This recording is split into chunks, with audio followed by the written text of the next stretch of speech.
¿Te imaginas un mundo sin leyes, sin ciudades, sin cultivos? Un mundo donde la supervivencia era una lucha diaria, un día a la vez.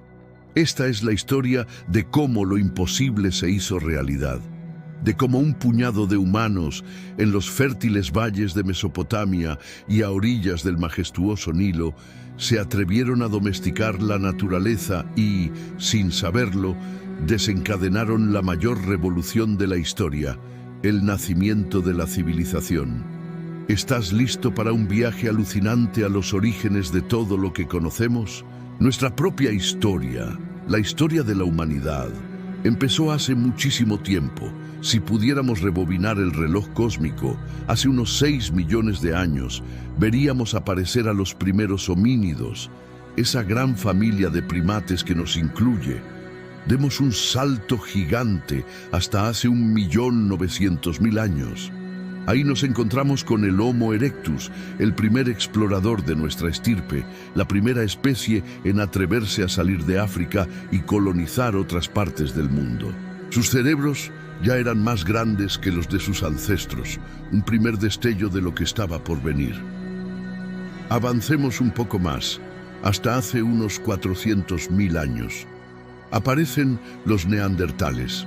Sus cuerpos robustos estaban perfectamente adaptados a los climas fríos de Europa y Asia Occidental. Sus rasgos faciales, aunque distintos, eran lo más parecido a un humano que el mundo había visto hasta entonces. Y entonces llegamos nosotros, el Homo sapiens, la única especie del género Homo que ha sobrevivido. Pero, ¿cuál fue nuestro secreto? ¿Cómo logramos dominar el planeta? La respuesta es una palabra que lo cambió todo: civilización. Nuestra increíble aventura comienza en las fértiles tierras de Mesopotamia, alrededor del año 4000 a.C. Imagina un lugar enclavado entre dos ríos legendarios, el Tigris y el Éufrates.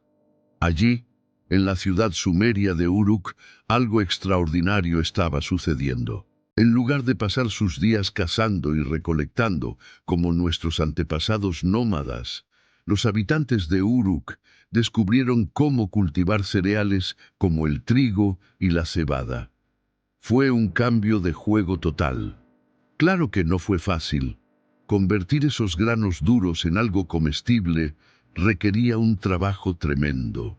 Utilizaban un invento ingenioso llamado molino de mano, que básicamente consistía en 2 piedras. Molían y molían, triturando los granos hasta convertirlos en harina, que luego recogían y almacenaban. Este proceso, aunque agotador, fue el primer ejemplo de la agricultura a gran escala, el inicio de algo gigantesco. Por primera vez, ya no dependíamos de la suerte en la caza o de encontrar bayas en el bosque. Usando nuestro ingenio, podíamos crear nuestra propia comida. Esto permitió que Uruk creciera de forma exponencial, hasta convertirse en una metrópolis con más de 50.000 habitantes. Sin embargo, esta revolución tuvo un coste inesperado en nuestro propio cuerpo. La estatura promedio de los hombres se redujo drásticamente, de un imponente 1,75 m a un más modesto 1,60 m. Y las mujeres pasaron de medir 1,60 m a apenas 1,52 m.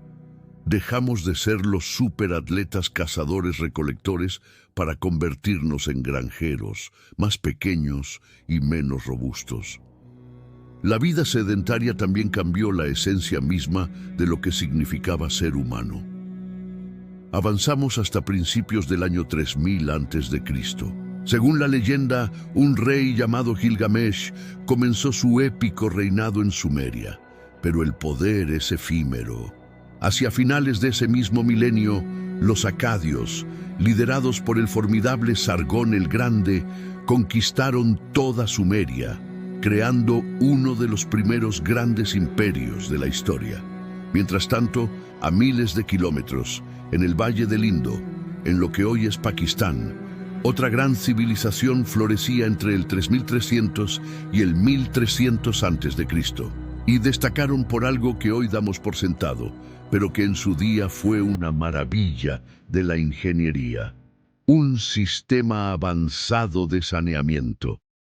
Sus ciudades tenían retretes con asientos y conductos que llevaban las aguas residuales a un sistema de drenaje subterráneo. Una red de desagües cubiertos alejaba las aguas sucias de las casas, previniendo la propagación de enfermedades. Los residuos se trataban fuera de los límites de la ciudad, manteniendo un nivel de higiene y limpieza pública realmente asombroso para la época. Pero si cruzamos el mapa hacia Egipto, descubriremos que sus prioridades eran un poco diferentes. Los egipcios estaban mucho más preocupados por construir pirámides que por la fontanería. ¿Por qué? Todo se reducía a sus creencias religiosas. Para ellos, cuando un faraón moría, su espíritu, o Ka, continuaba viviendo en el más allá.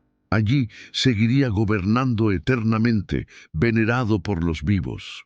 Las pirámides no eran solo tumbas, eran máquinas para la eternidad. Dentro de estas monumentales estructuras, el cuerpo del faraón era cuidadosamente momificado. Creían que este proceso preservaba su forma física y aseguraba el viaje de su espíritu al más allá. La pirámide, además, se llenaba de ofrendas y tesoros, todo lo que el faraón pudiera necesitar en su otra vida.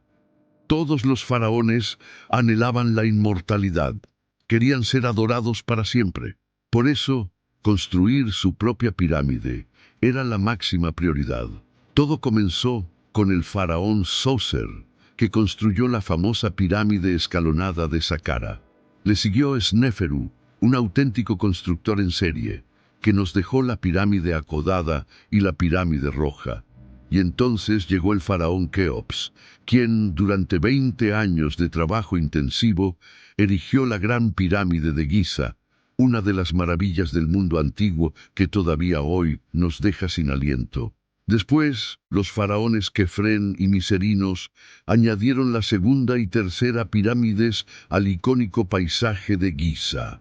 Ahora, viajemos al otro lado del mundo, a China. Alrededor del año 2100 a.C. se estaba gestando la primera dinastía del país.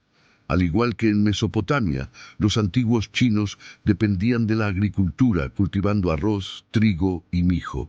Pero su existencia estaba constantemente amenazada por un enemigo implacable, el río Amarillo. Según cuenta la leyenda, sus crecidas eran tan devastadoras que destruían cosechas enteras, provocando hambrunas y un sufrimiento terrible. Pero cuando la situación parecía desesperada, apareció un héroe, Yu el Grande. Angustiado por la catástrofe, Yu dedicó su vida a domar el río. Viajó incansablemente por sus orillas, ideando formas de desviar sus aguas, construyendo diques y canales para regular su caudal. Después de 13 largos y arduos años de trabajo, las inundaciones finalmente cesaron.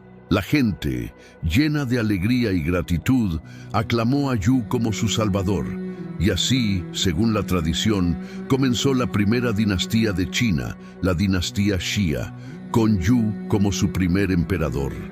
Aunque muchos historiadores cuestionan la veracidad histórica de este relato, lo importante es la idea que establece: el poder debe seguir al mérito. Un individuo que demuestra ser capaz y digno de gobernar merece el poder absoluto. Esta idea, el mandato del cielo, daría forma al pensamiento político chino durante milenios y fue la chispa que unió al pueblo para crear la primera gran dinastía de su historia. Desde los campos de Uruk hasta las pirámides de Giza y los ríos de China, estos fueron los primeros y audaces pasos de la humanidad hacia la civilización. Un camino lleno de ingenio, trabajo duro y una inquebrantable voluntad de construir un mundo mejor. Y esto, amigos míos, es solo el principio. Muchas gracias por acompañarme en este increíble viaje a nuestros orígenes. Si te ha gustado, no olvides darle a me gusta, suscribirte al canal y activar la campanita para no perderte los próximos capítulos de nuestra historia. Nos vemos en el siguiente video